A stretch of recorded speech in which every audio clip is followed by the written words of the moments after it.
Welcome to our dining room and kitchen renovation, everyone. The whole project was under $1,500 and I'm so excited to show you how we did it. So first we had to start prepping to paint because we were going to use a spray gun, so it needed a little bit more prep than rolling.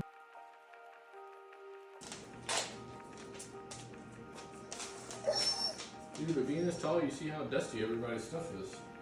Yeah. It was real dusty. This prep work took a solid day and a half, which was way longer than I thought it would, but there was a lot to sand, a lot to spackle, so yeah, it was exhausting, which is why you saw me taking a break standing on a ladder eating ice cream, because that's where I was at. Anyway, we finally got it prepped, and then Spencer started using the spray gun. That took a little bit longer too, because we ended up using more paint than we thought. So he got one coat done, and then we had to stop for the night, go back, get more paint, and come back again the next day to start over. I'll be honest, when I saw the paint color the next day, I was not sure that I was gonna like it because it almost looked too brown, and I'm so tired of the brown. Thankfully, it grew on me and I like it now. So yeah, we did a second coat the next day, put the dogs to work, and then I took down all of the stuff, like all the newspaper and tape and all of that.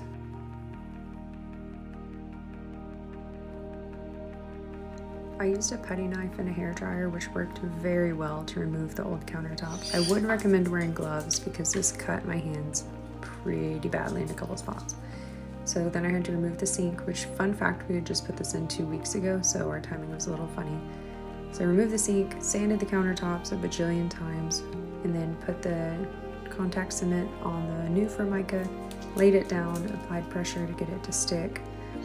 And then you'll see Spencer using a router here in a minute to clean up the free edges. So he used a flush cut bit on a cordless router that my cousin was kind enough to let us borrow.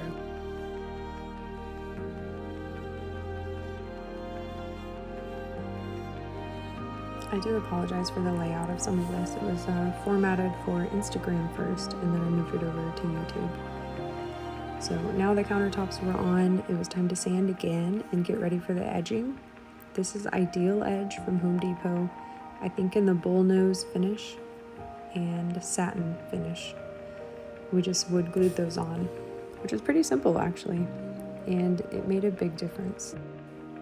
So the painting and the countertops were all done in one weekend. This tile was done about 2 weeks later. I have never done a backsplash before, but I'm strangely arrogant and I just felt like I could figure it out. So I did all of the subway tile by myself. Spencer had to do a couple spots because he's more precise than I am. But it went on pretty easily. I got this laser level for like $40 instead of several hundred, so that was a big help. And I mean, oh my goodness. The difference that a tile backsplash makes. Incredible.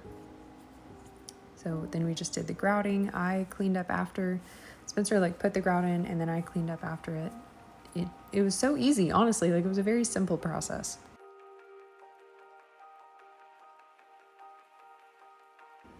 Here it is after the grout and before we had cleaned up. I just cannot believe how good this turned out for two people that had never done this before. And this is what it looks like now, several weeks later. Excuse the shaky camera, I don't have my gimbal out. It made a ginormous difference. This is the part that I still can't get over. I get to walk into that every day. It just looks so clean. It looks so good. So good. And this little stove topper kind of completes it. I don't know, it just brings an earthy feel in here.